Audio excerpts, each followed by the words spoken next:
आप सुन रहे हैं जगत गुरु तत्वदर्शी संत रामपाल जी महाराज द्वारा लिखित पुस्तक ज्ञान गंगा का पेज नंबर 99। ऋग्वेद मंडल 9 सूक्त 96 मंत्र 18।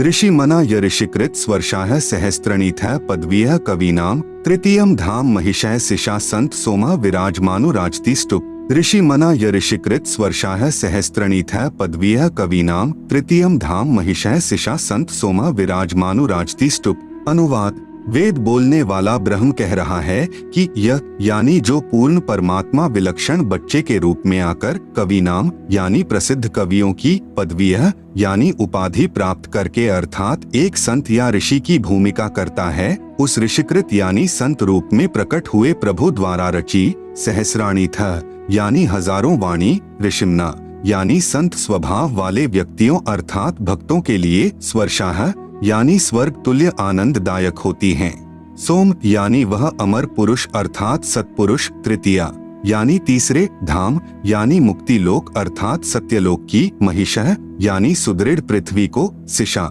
यानी स्थापित करके। अनु यानी पश्चात। संत यानी मानव सदृश संत रूप में होता हुआ। स्तूप यानी गुबंद अर्थात गुंबज में उच्चे टिले रूपी सिंहासन पर। विराजमनु राजती यानी उज्जवल स्थूल आकार में अर्थात मानव सदृश तेजोमय शरीर में विराजमान है। भावार्थ। मंत्र 17 में कहा है कि कबीरदेव शिशु रूप धारण कर लेता है, लीला करता हुआ बड़ा होता है, कविताओं द्वारा तत्व ज्ञान वर्णन करने के कारण कवि की पदवी प्राप्त करता है अर्थात उसे ऋषि संत व कवि कहने लग जाते हैं। वास्तव में वह पूर्ण परमात्मा कबीर ही है। उसके द्वारा रची अमृतवाणी कबीर वाणी यानी कबीरवाणी कही जाती है, जो भक्तों के लिए स्वर्ग तुल्य सुखदायी होती है। वही परमात्मा तीसरे मुक्ति धाम अर्थात सत्यलोक की स्थापना करके एक गुबंद अर्थात गुंबज में सिंहासन पर तेजोमय मानव सदृश शरीर में आकार में विराजमान है। इस मंत्र में तीसरा धाम सतलोक को कहा है। जैसे एक ब्रह्म का लोक जो 21 ब्रह्मांड का क्षेत्र है, दूसरा परब्रह्म का लोक जो 7 संख ब्रह्मांड का क्षेत्र है, तीसरा परम अक्षर ब्रह्म अर्थात पूर्ण ब्रह्म का सतलोक है, क्योंकि पूर्ण परमात्मा ने सत्यलोक में सत्य पुरुष रूप में विराजमान होकर नीचे के लोकों की रचना की है, इसलिए नीचे के लोकों की गणना की गई है। यही आंखों देखा प्रमाण संत गरीब दास जी ने बताया है। अर्श कुर्स पर सफेद गुंबज है जहाँ सतगुरु का डेरा। भावार्थ यह है कि ऊपर आसमान के ऊपरी छोर पर कबीर परमेश्वर जी एक सफेद गुबंद यानी गुंबज में रहते हैं। ऋग्वेद मंडल 9 सूक्त 96 मंत्र 19। चमुषट शयनः शकुनो विभृत्वा गोविंदुर्द्रप्स आयुधानि बिभ्रत अपामूर्भि सचमानायः समुद्रम तुरीयम धाम महिषो विवक्ति। चमुसत शयनः शकुनः विभृत्वा गोविंदोः द्रप्स आयुधानि बिभ्रत अपामूर्भ्यः सचमानः समुद्रम तुरीयम धाम महिषः विवक्ति। आप सुन रहे हैं जगत गुरु तत्वदर्शी संत रामपाल जी महाराज द्वारा लिखित पुस्तक ज्ञान गंगा का पेज नंबर 100। अनुवाद। चमुसत यानी पवित्र, गोविंदोह यानी कामधेनु रूपी सर्व मनोकामना पूर्ण करने वाला पूर्ण परमात्मा कबीरदेव। विभृत्वा यानी सर्व का पालन करने वाला है। शयनः यानी सफेद रंग युक्त। शकुनः यानी शुभ लक्षण युक्त। चमुसत यानी सर्वशक्तिमान है। द्रप्सः यानी जैसे दूध से दही बनाने की विधि होती है, ऐसे शास्त्रानुकूल साधना से दही रूपी पूर्ण मुक्तिदाता। आयुधानी यानी तत्व ज्ञान रूपी काल जाल विनाशक धनुष युक्त सारंगपाणी प्रभु है। सचमानः यानी वास्तविक। बिभ्रत यानी सर्व का पालन पोषण करता है।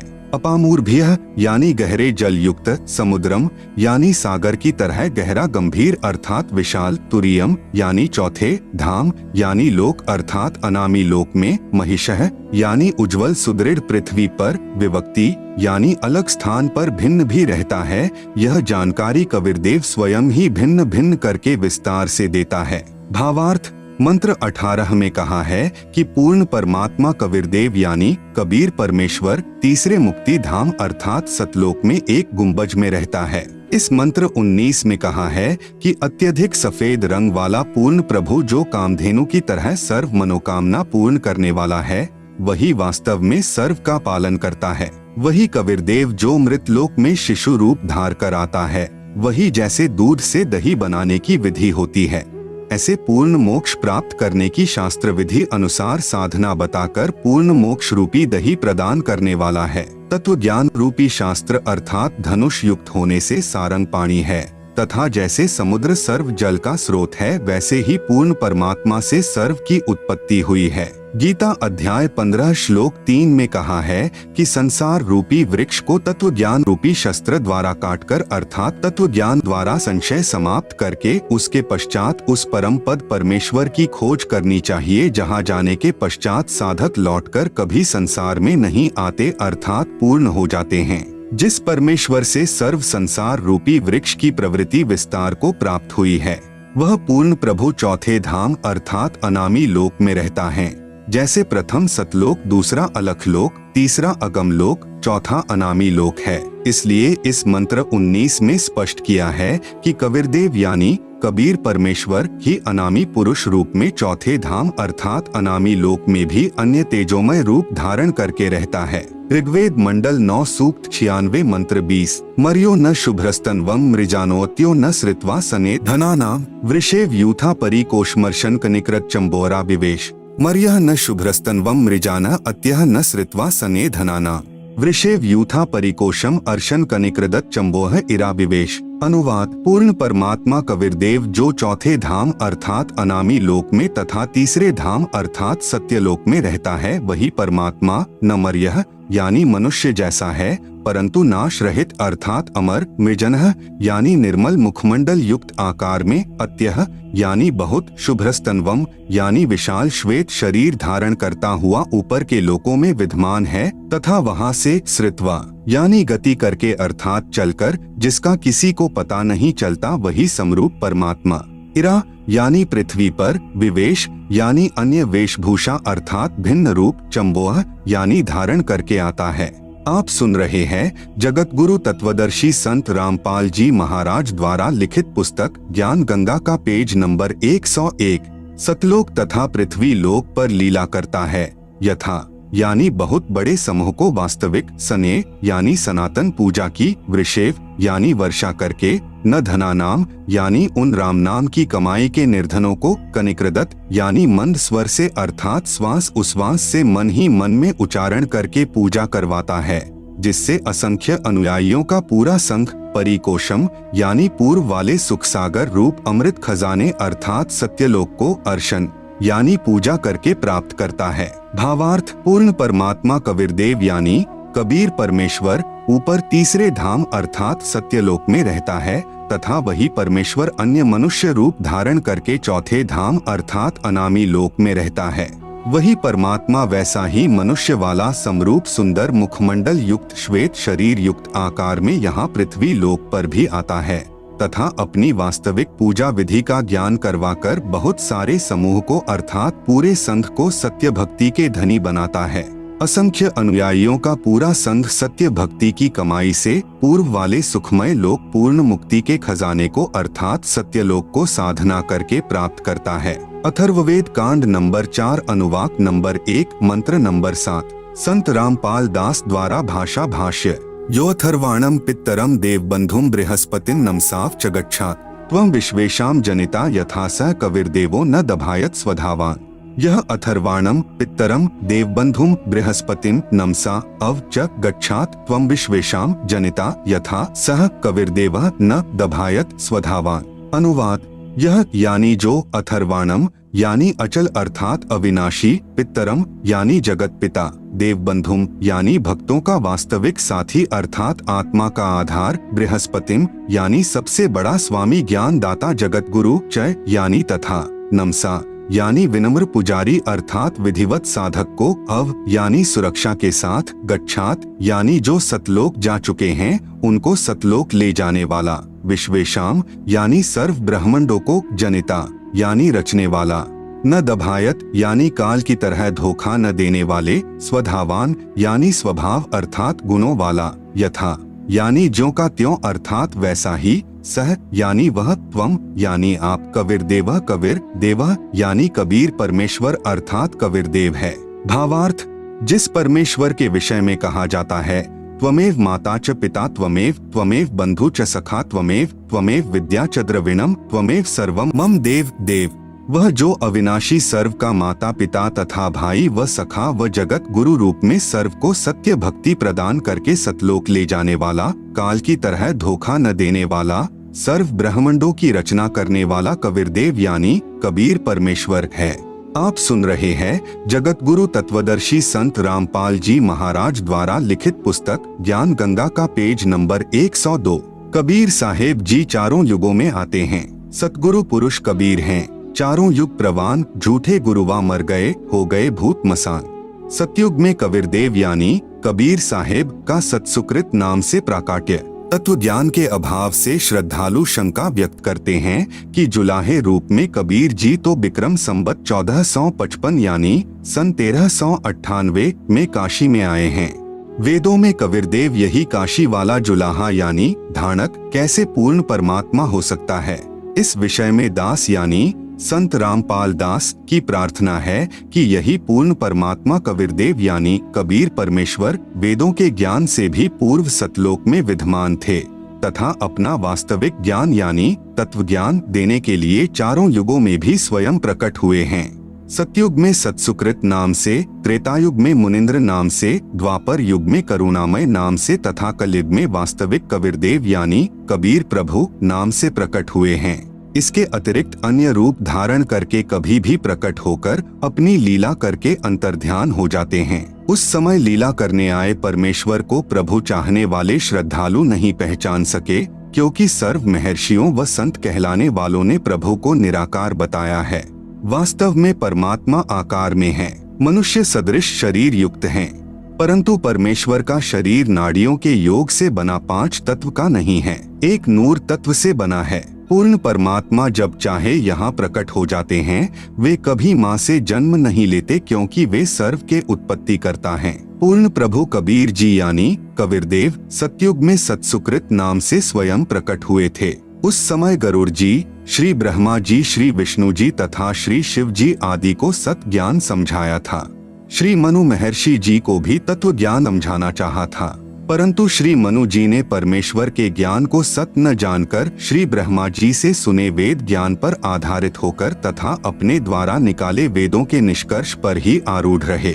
इसके विपरीत परमेश्वर सत्सुकृत जी का उपहास करने लगे कि आप तो सर्व विपरीत ज्ञान कह रहे हो। इसलिए परमेश्वर सत्सुकृत का उर्फ नाम वामदेव निकाल लिया। वाम का अर्थ होता है उल्टा, विपरीत, जैसे बायां हाथ को वामा अर्थात उल्टा हाथ भी कहते हैं, जैसे दाएं हाथ को सीधा हाथ भी कहते हैं। इस प्रकार सतयुग में परमेश्वर कबीरदेव जी जो सत्सुकृत नाम से आए थे, उस समय के ऋषियों व साधकों को वास्तविक ज्ञान समझाया करते थे, परंतु ऋषियों ने स्वीकार नहीं किया। सत्सुकृत जी के स्थान पर परमेश्वर को वामदेव कहने लगे। इसीलिए यजुर्वेद अध्याय 12 मंत्र 4 में विवरण है कि यजुर्वेद के वास्तविक ज्ञान को वामदेव ऋषि ने सही जाना तथा अन्य को समझाया। पवित्र वेदों के ज्ञान को समझने के लिए कृपया विचार करें। जैसे यजुर्वेद है, यह एक पवित्र पुस्तक है।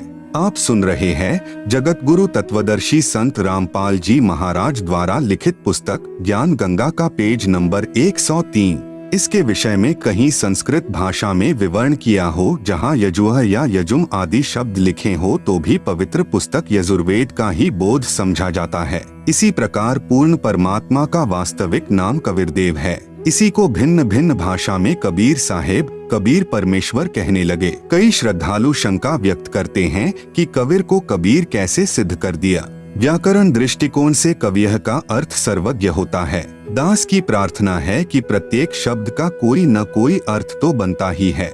रही बात व्याकरण की, भाषा प्रथम बनी क्योंकि वेद वाणी प्रभु द्वारा कही है तथा व्याकरण बाद में ऋषियों द्वारा बनाई है। यह त्रुटि युक्त हो सकती है।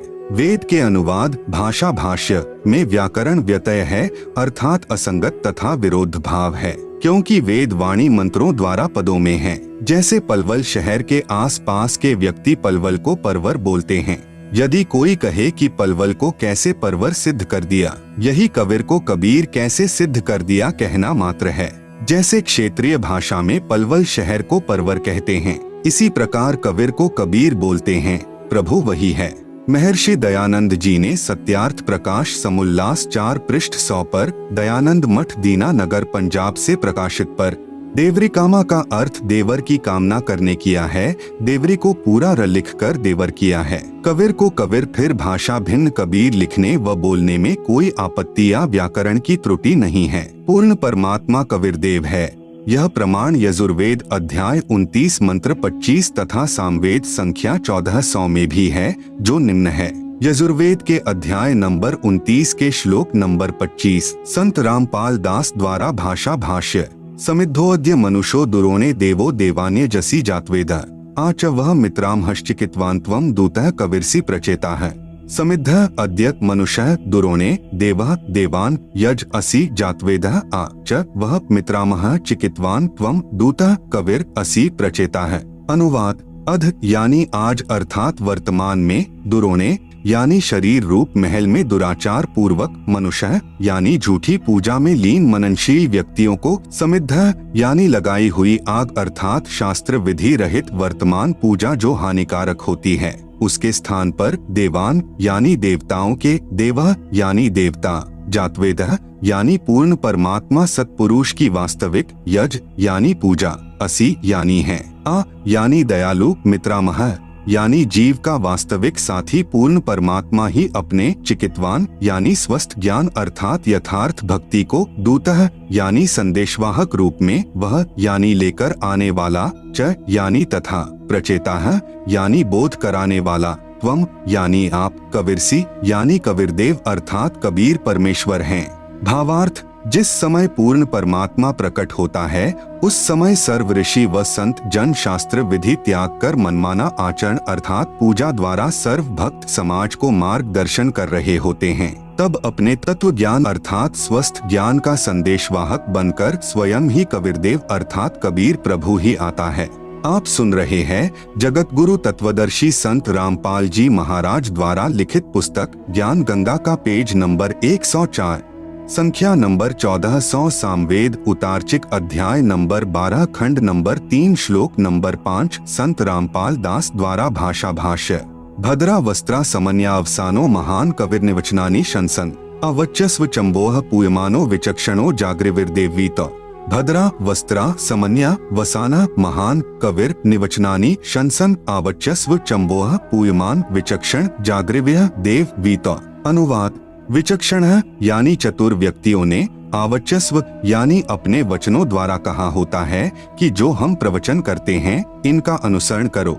उन चतुर व्यक्तियों ने पूर्ण ब्रह्म की पूजा को न बताकर आन उपासना का मार्गदर्शन करके अमृत के स्थान पर पूयमान यानी आन उपासना रूपी मवाद जैसे भूत प्रेत पूजा, पितर पूजा, तीनों गुणों यानी रजगुण ब्रह्मा, सतगुण विष्णु, तमगुण शिव शंकर तथा ब्रह्म काल तक की पूजा को चंबोह यानी आदर के साथ आचमन करा रहे अर्थात शास्त्र विरुद्ध गलत ज्ञान को समाप्त करने के लिए भद्रा यानी परम सुखदायक, महान कबीर यानी महान कबीर अर्थात पूर्ण परमात्मा कबीर, वस्त्रा यानी सशरीर साधारण वेशभूषा में अर्थात वस्त्र का अर्थ है वेशभूषा। संत भाषा में इसे चोला भी कहते हैं। चोला का अर्थ है शरीर। यदि किसी संत का देहांत हो जाता है तो कहते हैं कि चोला छोड़ गए। समन्या यानी अपने सतलोक वाले शरीर के सदृश अन्य शरीर हल्के तेज पुंज का धार कर, वसाना यानी आम व्यक्ति की तरह जीवन जी कर कुछ दिन संसार में अतिथि की तरह बसकर,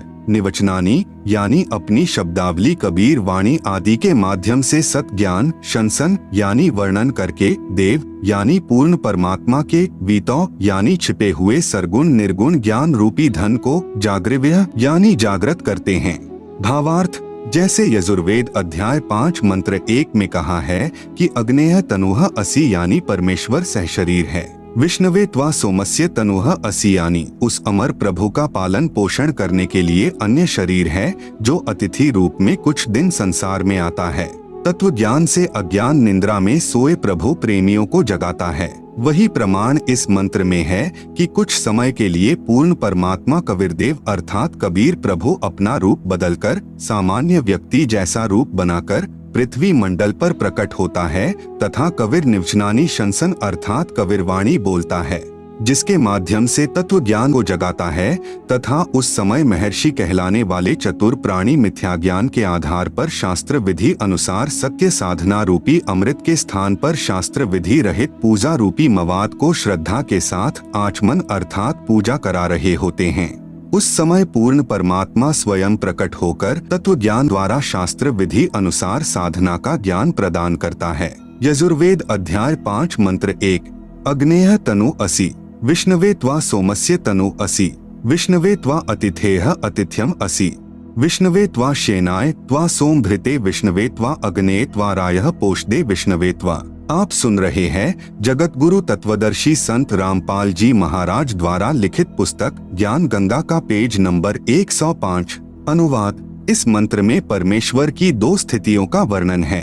एक स्थिति में परमेश्वर ऊपर के लोकों में तेजोमय शरीर युक्त है।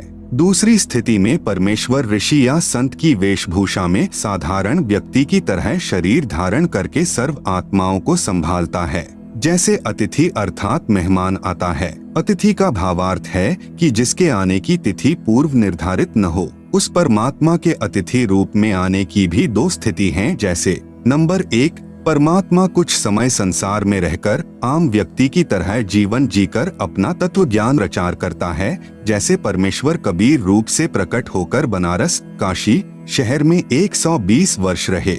अचानक कमल के फूल पर शिशु रूप में प्रकट हुए, फिर लीलावत बड़े हुए, 120 वर्ष संसार में अतिथि रूप में रहकर सहशरीर सतलोक में यानी अपने निज स्थान में चले गए। दूसरी स्थिति है कि परमात्मा अचानक संत या ऋषि रूप में या अन्य साधारण मानव रूप में प्रकट होकर अपने विशेष भक्त को दर्शन देते हैं, उसको तत्व ज्ञान समझाते हैं तथा अपने सत्यलोक के दर्शन करवा के वापस छोड़ देते हैं। फिर वह परम भक्त उस पूर्ण परमात्मा की आंखों देखी महिमा का वर्णन करता है। इसको बाज पक्षी या अलल पक्षी की तरह क्रिया बताई है। जैसे बाज पक्षी अति शीघ्रता से अन्य पक्षी पर झपटता है, उसे लेकर शीघ्र चला जाता है।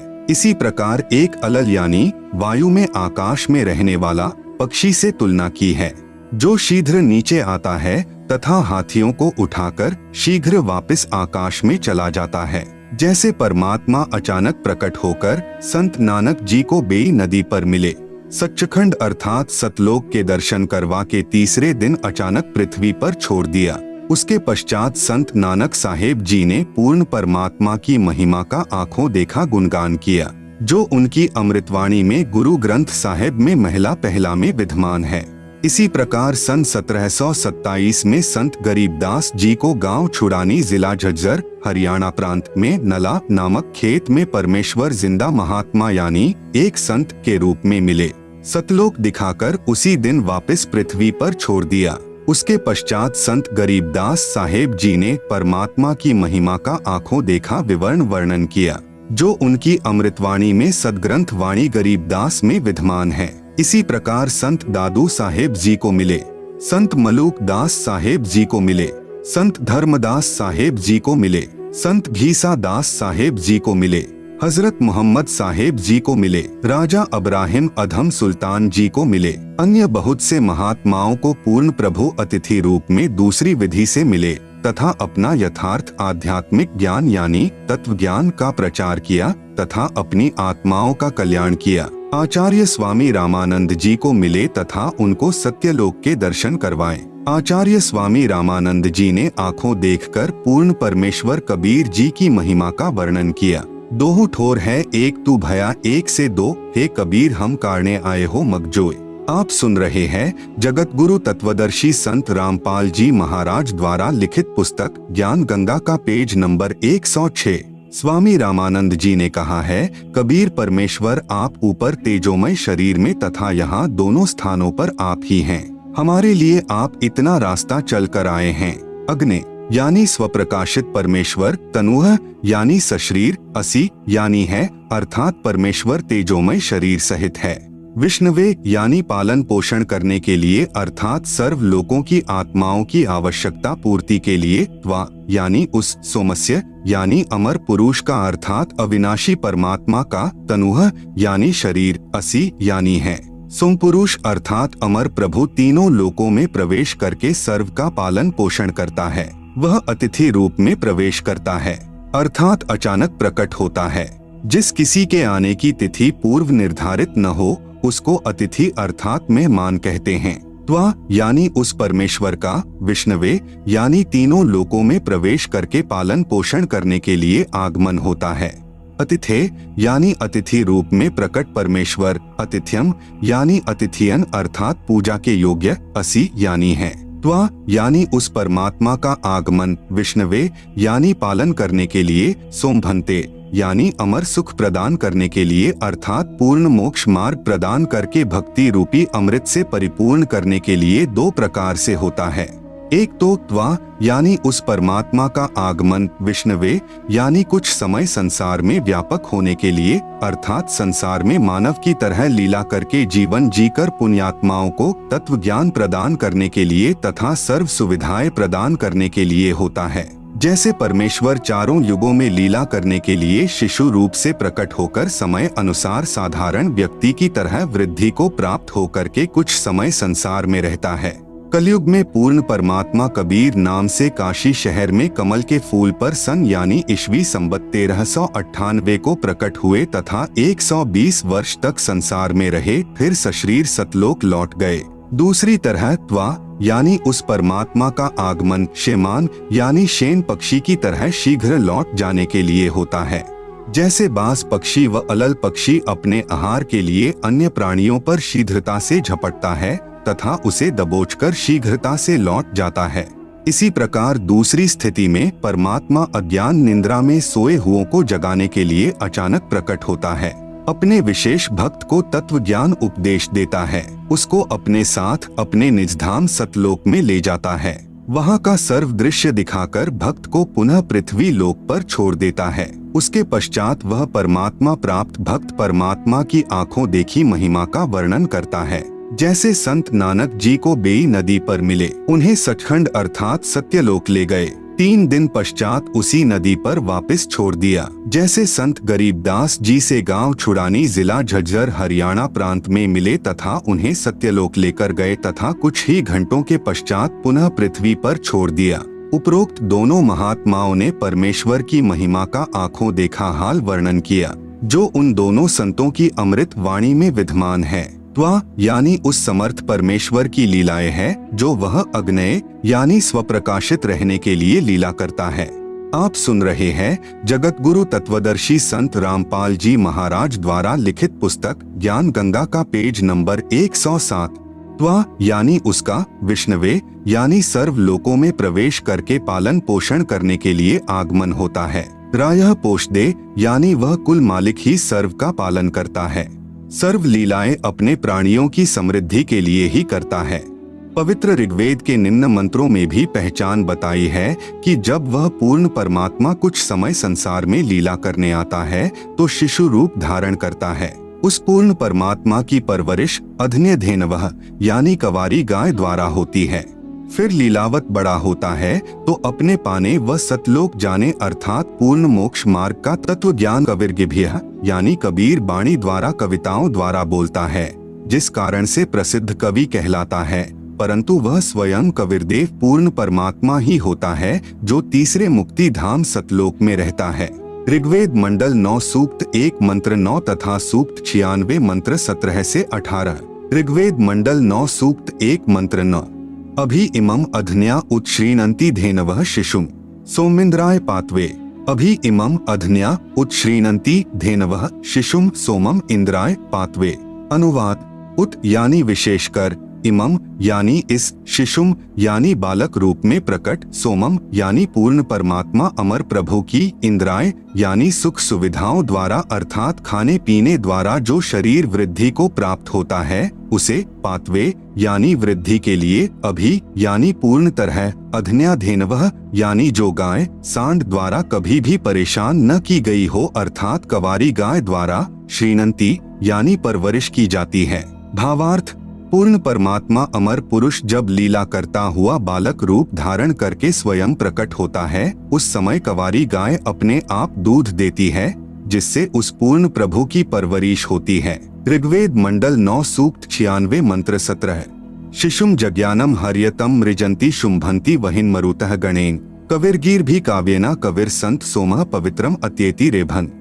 अनुवाद: पूर्ण परमात्मा हर्य शिशुम यानी मनुष्य के बच्चे के रूप में जज्ञानम यानी जानबूझकर प्रकट होता है तथा अपने तत्व ज्ञान को तम यानी उस समय, मृजंती यानी निर्मलता के साथ, शुंभंती यानी उच्चारण करता है, वहनी यानी प्रभु प्राप्ति की लगी विरह अग्नि वाले, मरुतः यानी वायु की तरह शीतल भक्त गणेन यानी समूह के लिए, काव्येना यानी कविताओं द्वारा कवित्व से, पवित्रम अत्येति यानी अत्यधिक निर्मलता के साथ, कविर्गीर भी यानी कविर वाणी अर्थात कबीर वाणी द्वारा, रेभन यानी ऊंचे स्वर से संबोधन करके बोलता है, कविर संत सोमः यानी वह अमर पुरुष अर्थात सत्पुरुष ही संत अर्थात ऋषि रूप में स्वयं कविर्देव ही होता है, परंतु उस परमात्मा को न पहचानकर कवि कहने लग जाते हैं। भावार्थ: वेद बोलने वाला ब्रह्म कह रहा है कि विलक्षण मनुष्य के बच्चे के रूप में प्रकट होकर पूर्ण परमात्मा कविर्देव अपने वास्तविक ज्ञान को अपनी कविर्गिभ्यः अर्थात कबीर बाणी द्वारा निर्मल ज्ञान अपने हंसात्माओं अर्थात पुण्यात्मा अनुयायियों को कवि रूप में कविताओं, लोकोक्तियों के द्वारा संबोधन करके अर्थात उच्चारण करके वर्णन करता है। वह स्वयं सत्पुरुष कबीर ही होता है। आप सुन रहे हैं जगत गुरु तत्वदर्शी संत रामपाल जी महाराज द्वारा लिखित पुस्तक ज्ञान गंगा का पेज नंबर 108, ऋग्वेद मंडल 9 सूक्त 96 मंत्र 18। ऋषि मना य ऋषिकृत स्वर्षाः सहस्त्राणिथ पदवीः कवीनां तृतीयम धाम महिषः सिषा संत सोमः विराजमानो राजति स्तुप। अनुवाद: वेद बोलने वाला ब्रह्म कह रहा है कि यह यानी जो पूर्ण परमात्मा विलक्षण बच्चे के रूप में आकर कवि नाम यानी प्रसिद्ध कवियों की, पदवीयः यानी उपाधि प्राप्त करके अर्थात एक संत या ऋषि की भूमिका करता है, उस ऋषिकृत यानी संत रूप में प्रकट हुए प्रभु द्वारा रची, सहस्राणीथ यानी हजारों वाणी, ऋषिम्ना यानी संत स्वभाव वाले व्यक्तियों अर्थात भक्तों के लिए, स्वर्षाः यानी स्वर्ग तुल्य आनंददायक होती हैं। संत सोमः यानी ऋषि संत रूप से प्रकट वह अमर पुरुष अर्थात सत्पुरुष ही होता है, वह पूर्ण प्रभु, तृतीया यानी तीसरे, धाम यानी मुक्ति लोक अर्थात सतलोक की, महिषः यानी सुदृढ़ पृथ्वी को, सिषा यानी स्थापित करके, अनु यानी पश्चात मानव सदृश संत रूप में, स्तूप यानी गुबंद अर्थात गुंबज में ऊंचे टिले रूपी सिंहासन पर, विराजमनु राजती यानी उज्ज्वल स्थूल आकार में अर्थात मानव सदृश शरीर में विराजमान है।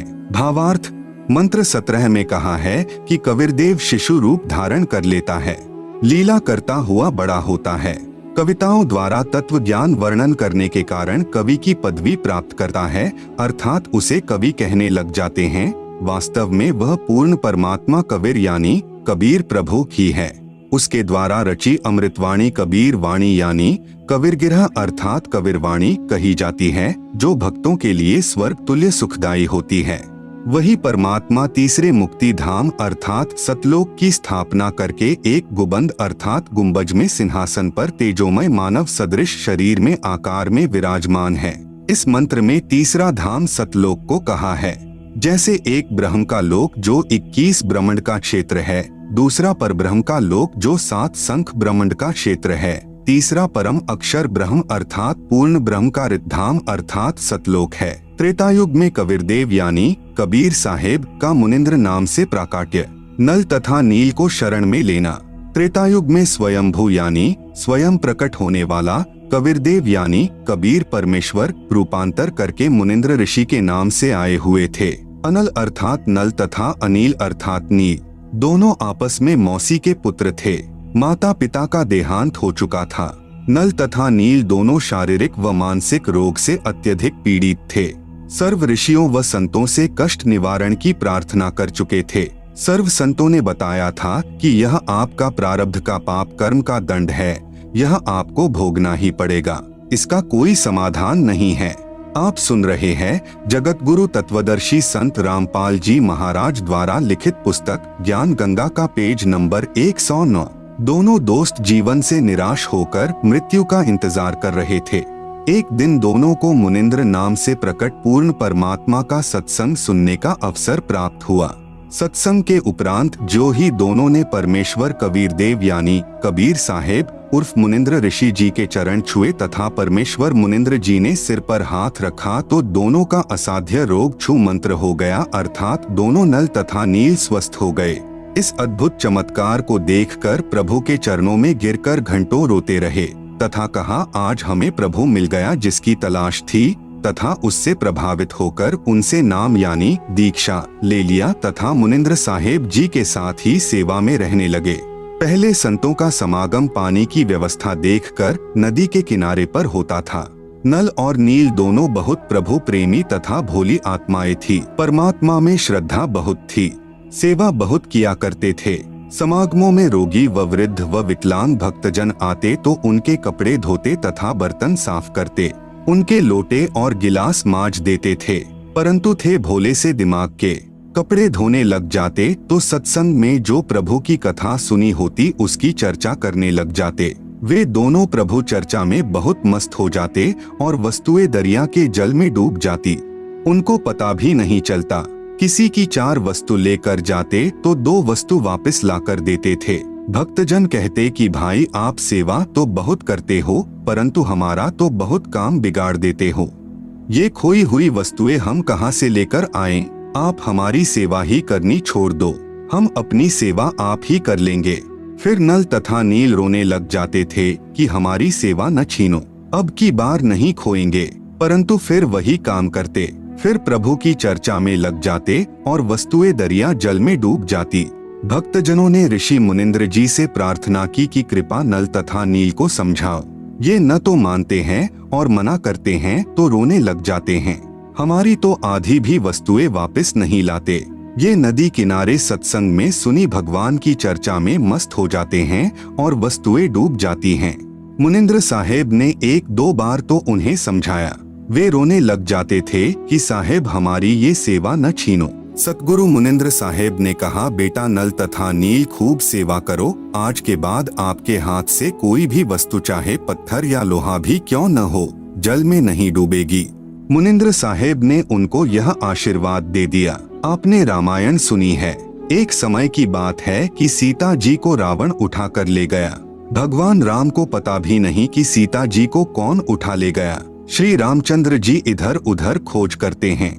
हनुमान जी ने खोज करके बताया कि सीता माता लंका पति रावण राक्षस की कैद में है। पता लगने के बाद भगवान राम ने रावण के पास शांति दूत भेजे तथा प्रार्थना की कि सीता लौटा दे, परंतु रावण नहीं माना। युद्ध की तैयारी हुई, तब समस्या यह आई कि समुद्र से सेना कैसे पार करें। भगवान श्री रामचंद्र ने 3 दिन तक घुटनों पानी में खड़ा होकर हाथ जोड़कर समुद्र से प्रार्थना की कि रास्ता दे दे, परंतु समुद्र टस से मस न हुआ। आप सुन रहे हैं जगत गुरु तत्वदर्शी संत रामपाल जी महाराज द्वारा लिखित पुस्तक ज्ञान गंगा का पेज नंबर 110। जब समुद्र नहीं माना तब श्री राम ने उसे अग्नि बाण से जलाना चाहा।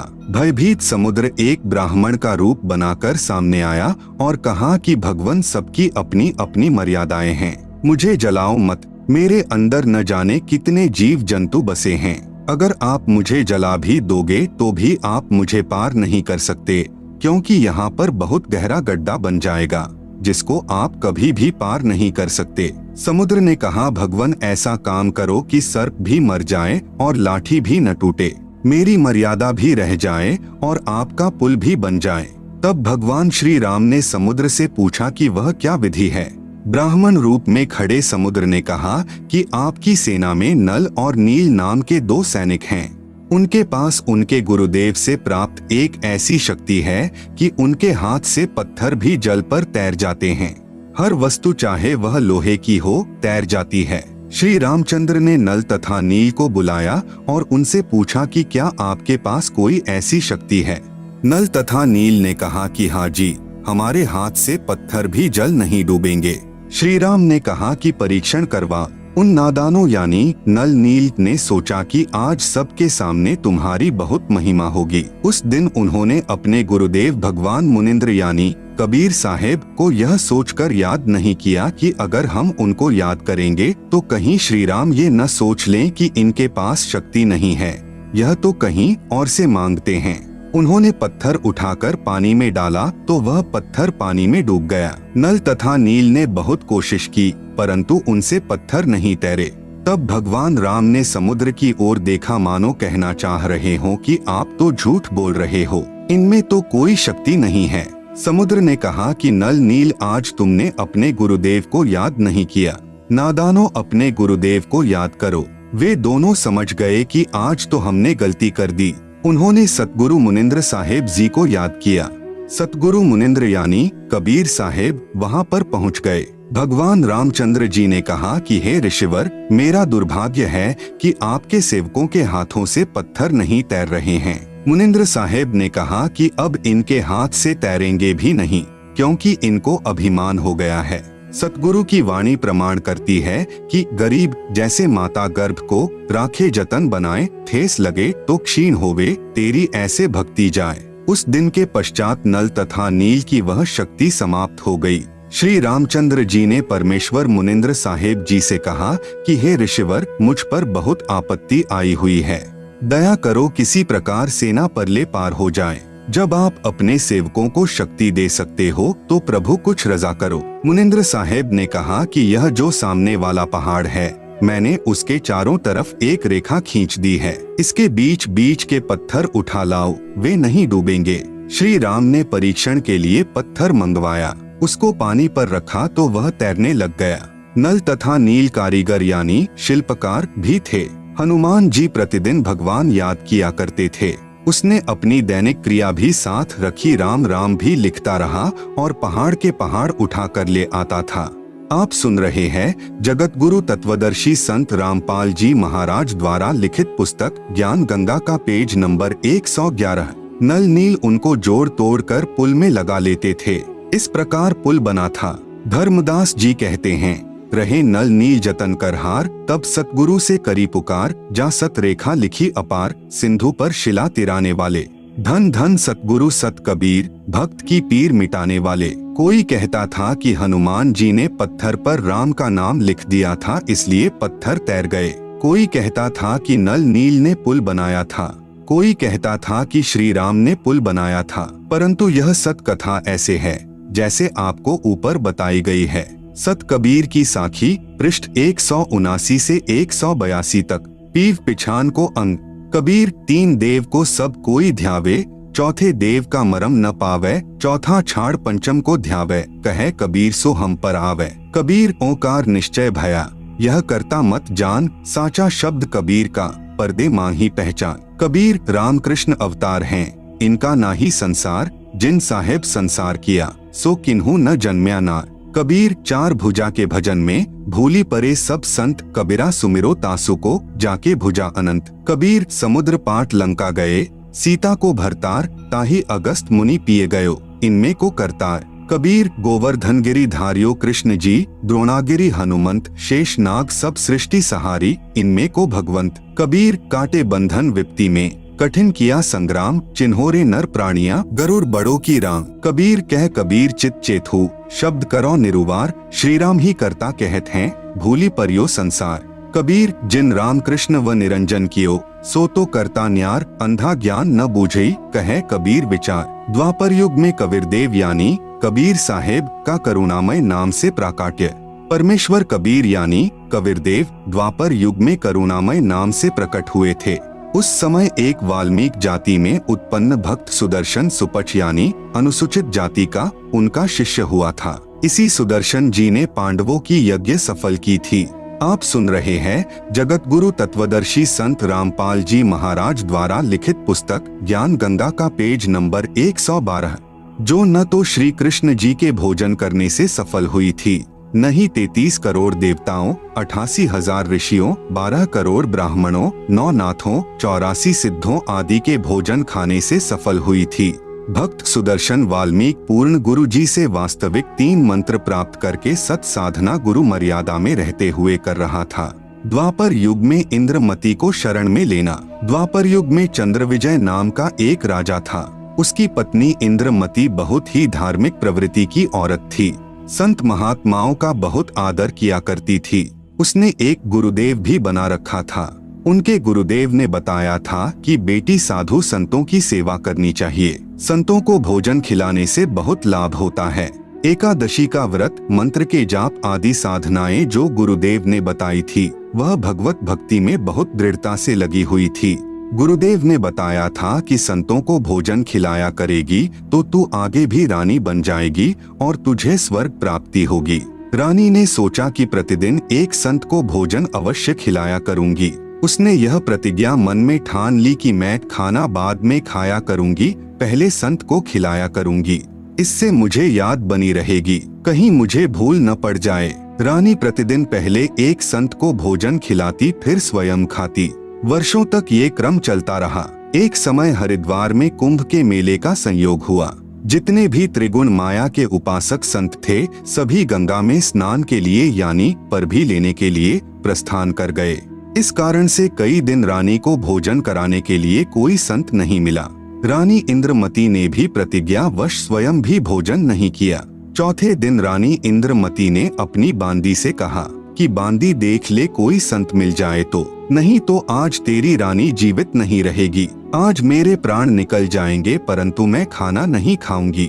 वह दीन दयाल कबीर परमेश्वर अपने पूर्व वाले भक्त को शरण में लेने के लिए न जाने क्या कारण बना देता है। बांदी ने ऊपर अटारी पर चढ़कर देखा कि सामने से एक संत आ रहा था। सफेद कपड़े थे। द्वापर युग में परमेश्वर कबीर करुणामय नाम से आए थे। बांदी नीचे आई और रानी से कहा कि एक व्यक्ति है जो साधु जैसा नजर आता है। रानी ने कहा कि जल्दी से बुला ला। बांदी महल से बाहर गई तथा प्रार्थना की कि हे महात्मा जी, आपको हमारी रानी ने याद किया है। करुणामय साहेब ने कहा कि रानी ने मुझे क्यों याद किया है, मेरा और रानी का क्या संबंध। नौकरानी ने सारी बात बताई। करुणामय यानी कबीर साहेब ने कहा कि रानी को आवश्यकता पड़े तो यहाँ आ जाए, मैं यहाँ खड़ा हूँ। तू बांदी और वह रानी, मैं वहाँ जाऊँ और यदि वह कह दे कि तुझे किसने बुलाया था या उसका राजा ही कुछ कह दे और बेटी संतों का अनादर बहुत पापदायक होता है। बांदी फिर वापस आई और रानी से सब वार्ता कह सुनाई। तब रानी ने कहा कि बांदी मेरा हाथ पकड़ और चल। जाते ही रानी ने दंडवत प्रणाम करके प्रार्थना की कि हे परवरदिगार, चाहती तो हूँ कि आपको कंधे पर बैठा लूं। आप सुन रहे हैं जगत गुरु तत्वदर्शी संत रामपाल जी महाराज द्वारा लिखित पुस्तक ज्ञान गंगा का पेज नंबर 113। करुणामय साहेब ने कहा, बेटी मैं यही देखना चाहता था कि तेरे में कोई श्रद्धा भी है या वैसे ही भूखी मर रही है। रानी ने अपने हाथों खाना बनाया। करुणामय रूप में आए कबीरदेव ने कहा कि मैं खाना नहीं खाता, मेरा शरीर खाना खाने का नहीं है। तो रानी ने कहा कि मैं भी खाना नहीं खाऊंगी। करुणामय साहेब जी ने कहा कि ठीक है बेटी, लाओ खाना खाते हैं, क्योंकि समर्थ उसी को कहते हैं जो चाहे सो करे। करुणामय साहेब ने खाना खा लिया। करुणामय रूप में प्रकट कविरग्नियानी कबीर परमेश्वर ने रानी से पूछा कि जो यह तू साधना कर रही है यह तेरे को किसने बताई है। रानी ने कहा कि मेरे गुरुदेव ने आदेश दिया है। कबीर साहेब ने पूछा क्या आदेश दिया है तेरे गुरुदेव ने। इंद्रमती ने कहा कि ब्रह्मा विष्णु महेश की पूजा, एकादशी का व्रत, तीर्थ भ्रमण, देवी पूजा, श्राद्ध निकालना, मंदिर में जाना, संतों की सेवा करना। करुणामय यानी कबीर साहेब ने कहा कि जो साधना तेरे गुरुदेव ने दी है तेरे को जन्म और मृत्यु तथा स्वर्ग नरक के चक्र में रखेगी व 84 लाख योनियों के कष्ट से मुक्त नहीं होने देगी। रानी ने कहा कि महाराज जी जितने भी संत हैं अपनी अपनी प्रभुता आप ही बनाने आते हैं। मेरे गुरुदेव के बारे में कुछ नहीं कहोगे, मैं चाहे मुक्त हो या न हो। अब करुणामय यानी कबीर साहेब सोचते हैं कि इस भोले जीव को कैसे समझाएं। इन्होंने जो पूछ पकड़ ली उसको छोड़ नहीं सकते, मर सकते हैं। करुणामय साहेब ने कहा कि बेटी वैसे तो तेरी इच्छा है, मैं निंदा नहीं कर रहा। क्या मैंने आपके गुरुदेव को गाली दी है या कोई बुरा कहा है? मैं तो भक्ति मार्ग बता रहा हूँ कि यह भक्ति शास्त्र विरुद्ध है, तुझे पार नहीं होने देगी और न ही तेरा कोई आने वाला कर्म दंड कटेगा। और सुन ले, आज से तीसरे दिन तेरी मृत्यु हो जाएगी। न तेरा गुरु बचा सकेगा और न तेरी यह नकली साधना बचा सकेगी। जब मरने की बारी आती है फिर जीव को डर लगता है। वैसे तो नहीं मानते। रानी ने सोचा कि संत झूठ नहीं बोलते, कहीं ऐसा न हो कि मैं परसों ही मर जाऊं। इस डर से करुणामय साहेब से पूछा कि साहेब क्या मेरी जान बच सकती है? कबीर साहेब यानी करुणामय ने कहा कि बच सकती है। अगर तू मेरे से उपदेश लेगी, मेरी शिष्या बनेगी, पिछली पूजाएं त्यागेगी, तब तेरी जान बचेगी। इंद्रमती ने कहा, मैंने सुना है कि गुरुदेव नहीं बदलना चाहिए, पाप लगता है। कबीर साहेब यानी करुणामय ने कहा कि नहीं पुत्री, यह भी तेरा भ्रम है। एक वैद्य यानी डॉक्टर से दवाई न लगे तो क्या दूसरे से नहीं लेते। एक 5वीं कक्षा का अध्यापक होता है, फिर एक उच्च कक्षा का अध्यापक होता है। बेटी अगली कक्षा में जाना होगा, क्या सारी उम्र 5वीं कक्षा में ही लगी रहेगी? इसको छोड़ना पड़ेगा। तू अब आगे की पढ़ाई पढ़, मैं पढ़ाने आया हूँ। वैसे तो नहीं मानती, परंतु मृत्यु दिखने लगी कि संत कह रहा है तो कहीं बात न बिगड़ जाए। ऐसा विचार करके इंद्रमती ने कहा कि जैसे आप कहोगे मैं वैसे ही करूँगी। करुणामय यानी कबीर साहेब ने उपदेश दिया, कहा कि तीसरे दिन मेरे रूप में काल आएगा, तू उससे बोलना मत। जो मैंने नाम दिया है 2 मिनट तक इसका जाप करना, 2 मिनट के बाद उसको देखना है। आप सुन रहे हैं जगत गुरु तत्वदर्शी संत रामपाल जी महाराज द्वारा लिखित पुस्तक ज्ञान गंगा का पेज नंबर 114। उसके बाद सत्कार करना है। वैसे तो गुरुदेव आए तो अति शीघ्र चरणों में गिर जाना चाहिए, ये मेरा केवल इस बार आदेश है। रानी ने कहा, ठीक है जी। अब रानी को तो चिंता बनी हुई थी, श्रद्धा से जाप कर रही थी। कबीर साहेब यानी करुणामय साहेब का रूप बनाकर गुरुदेव रूप में काल आया। आवाज लगाई, इंद्रमती इंद्रमती। अब उसको तो पहले ही डर था, नाम स्मरण किया, काल की तरफ नहीं देखा। 2 मिनट के बाद जब देखा तो काल का स्वरूप बदल गया। काल का ज्यों का त्यों चेहरा दिखाई देने लगा, करुणामय साहेब का स्वरूप नहीं रहा। जब काल ने देखा कि तेरा तो स्वरूप बदल गया, वह जान गया कि इसके पास कोई शक्ति युक्त मंत्र है। यह कहकर चला गया कि तुझे फिर देखूंगा, अब तो बच गई।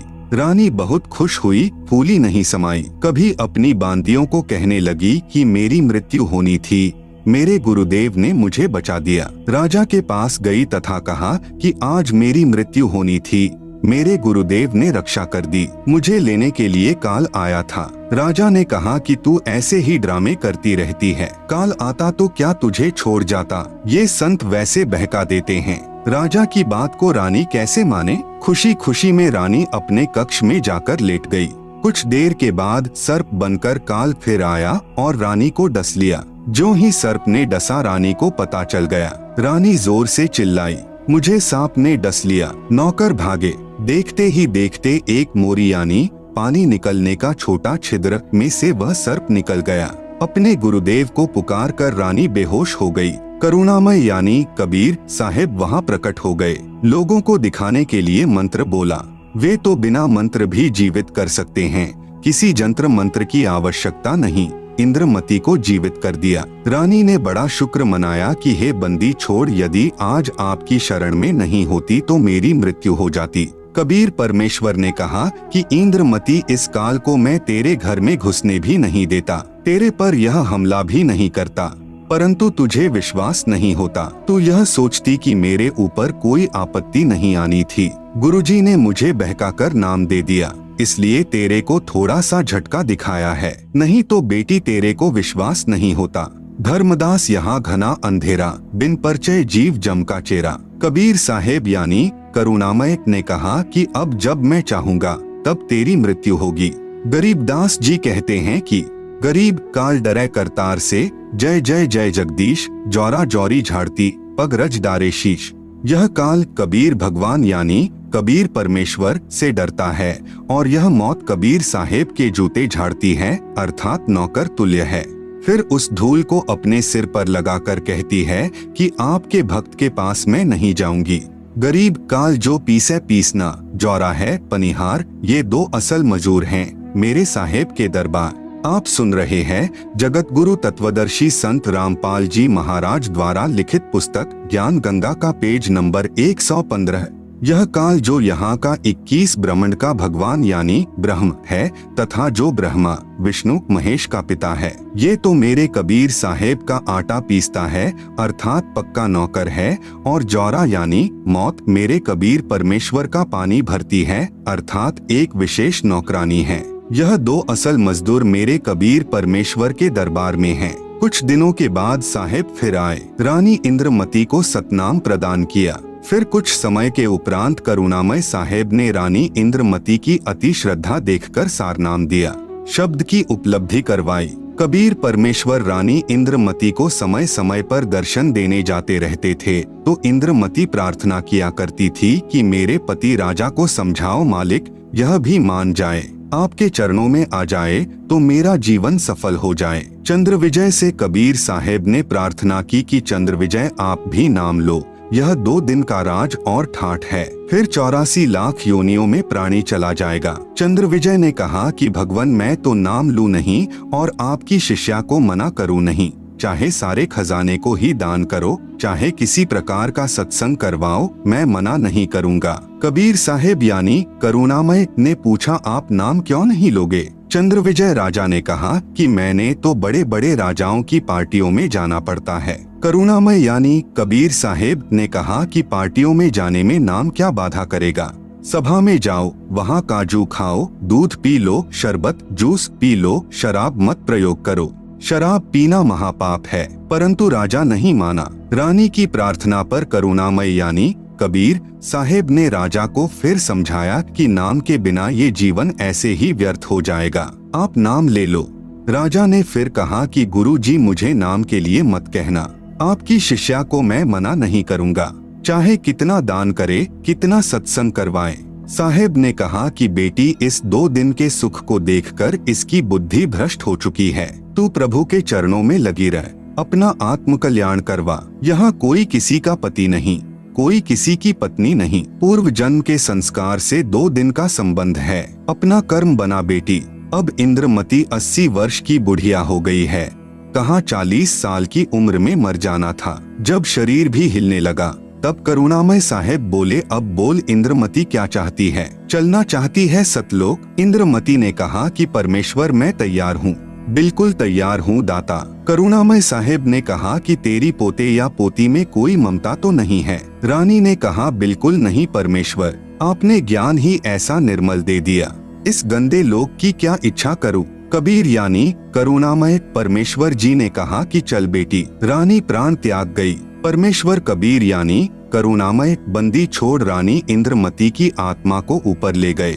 इसी ब्रह्मांड में एक मानसरोवर है, उस मानसरोवर पर जाकर इस आत्मा को स्नान कराना होता है।